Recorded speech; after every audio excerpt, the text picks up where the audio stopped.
와, 시세보다 훨씬 싸게 나온 경매 물건 보면 진짜 쏠깃하죠.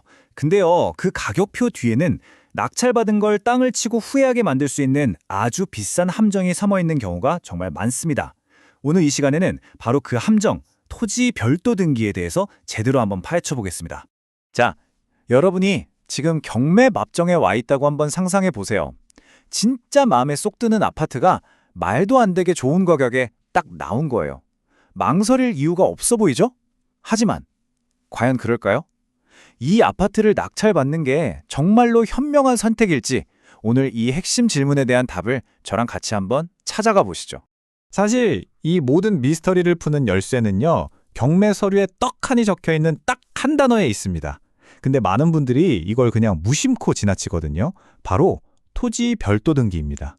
네, 바로 이 문구, 토지별 도등기. 이게 대체 무슨 뜻일까요? 아주 간단하게 말씀드리면 여러분이 사려는 그 아파트 건물하고 그 건물이 서 있는 땅의 주인이 복잡하게 얽혀 있다는 아주 강력한 경고 신호예요.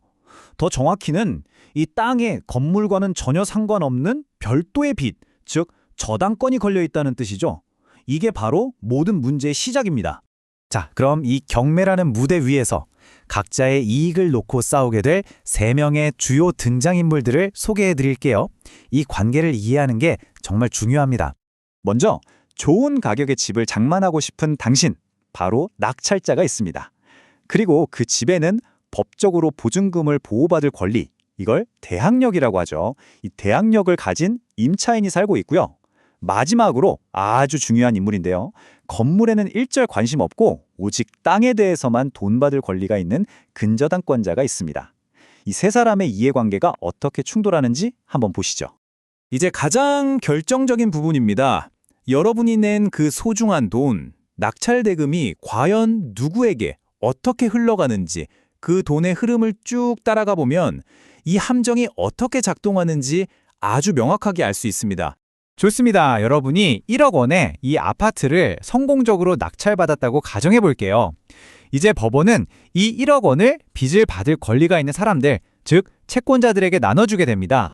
여기서 법원이 아주 중요한 일을 먼저 합니다. 여러분이 낸 1억 원을 그냥 한 덩어리로 보고 나눠주는 게 아니에요. 감정평가액 비율에 따라서 돈을 먼저 쫙 쪼갭니다. 예를 들어서 이 물건의 토지 가치는 3천만 원, 건물 가치는 7천만 원으로 평가됐다고 해보죠. 그럼 여러분이 낸 1억 원은 이제부터 3천만 원짜리 땅값과 7천만 원짜리 건물값이라는 두 개의 완전히 다른 돈주머니로 나뉘게 되는 겁니다. 자, 이제 돈을 나눠주는 순서, 즉 배당 순서를 보시죠. 이게 정말 중요합니다. 1단계, 땅값으로 받은 3천만 원, 이거 누구한테 먼저 갈까요?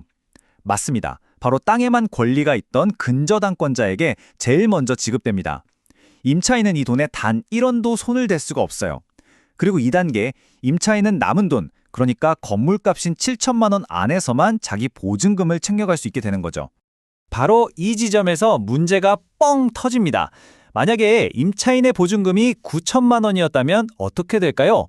임차인은 건물값 7천만 원만 배당받고 나머지 2천만 원은 결국 못 받게 되는 겁니다.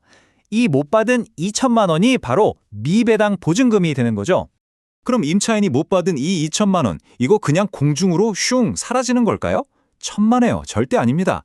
이 돈은 이제 새로운 주인을 찾아갑니다. 그게 누구냐고요? 바로 여러분, 낙찰자입니다. 여기서 인수라는 아주 무서운 법률 용어가 등장합니다. 경매에서 인수는요, 낙찰자가 기존에 있던 빚이나 권리관계를 그대로 물려받는다는 의미예요. 대항력 있는 임차인이 보증금을 전부 다 돌려받지 못했다면 그 부족한 금액은 법적으로 새로운 집주인, 즉 낙찰자가 책임져야 합니다. 네, 바로 이 한 문장이 모든 걸 말해주죠. 전문가 분석에 따르면 임차인이 못 받은 보증금 2천만 원은 낙찰자가 전부 떠안아서 갚아줘야 할 법적 의무가 생기는 겁니다. 결국 여러분은 1억 원의 집을 샀다고 좋아했지만 실제로는 2천만 원을 더 얹어서 1억 2천만 원에 사게 되는 셈이죠. 하지만 이야기는 여기서 끝나지 않습니다. 솔직히 이 2천만 원은 시작에 불과해요. 지금부터는 전혀 예상치 못했던 추가 비용과 아주 골치 아픈 분쟁이 여러분을 기다리고 있습니다. 그럼 이런 질문을 해볼 수 있겠죠. 아니, 그 2천만 원 그냥 안 주면 안 되나? 혹은 당장 줄 돈이 없는데 어떡하지? 라고요. 이 경우 상황은 훨씬 더 복잡해집니다. 이 화면이 그 차이를 아주 명확하게 보여주는데요. 보통의 경매라면 인도명령이라는 아주 간담한 법원 절차를 통해서 몇 주 안에 집을 비우게 할 수 있어요. 하지만 이 경우에는 임차인이 보증금을 다 못 받았잖아요. 그래서 집을 비워줄 의무가 없습니다. 결국 여러분은 임차인을 내보내기 위해서 명도소송이라는 아주 길고 지루한 정식 재판을 시작해야만 하는 거죠. 명도소송은 그 자체로 정말 큰 부담입니다. 일단 변호사 선임 비용 들어가죠.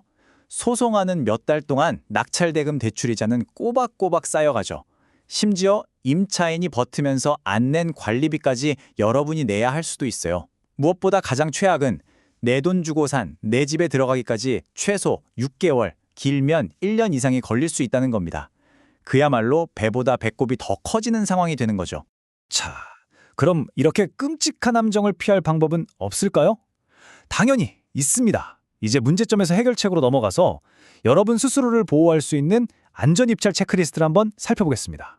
이 체크리스트가 여러분의 소중한 돈을 지켜줄 보호막이 될 겁니다. 입찰 전에 반드시 감정평가서를 열어서 토지와 건물의 가치 비율이 몇 대 몇인지 확인해야 하고요. 토지 등기부를 떼서 땅에 걸린 빚이 정확히 얼마인지 파악해야 합니다. 임차인의 전입일자를 보고 대항력이 있는지, 그리고 건물의 세금처럼 임차인보다 먼저 돈을 받아갈 다른 빚은 없는지도 정말 꼼꼼히 봐야 합니다. 그리고 가장 중요한 것, 만약의 경우를 대비해서 최소 6개월 이상의 소송 기간과 그 비용까지 전부 계산에 넣어서 입찰가를 아주 보수적으로 써내야 합니다. 오늘 우리는 토지별도 등기라는 네 글자 뒤에 숨어있는 아주 복잡한 권리관계와 무시무시한 재정적 위험을 확인했습니다. 자, 이제 다시 맨 처음 질문으로 돌아가 보죠. 이 모든 숨겨진 비용과 리스크를 알게 된 지금, 여러분은 여전히 이 아파트가 매력적인 기회라고 생각하시나요? 최종 결정은 여러분의 몫입니다.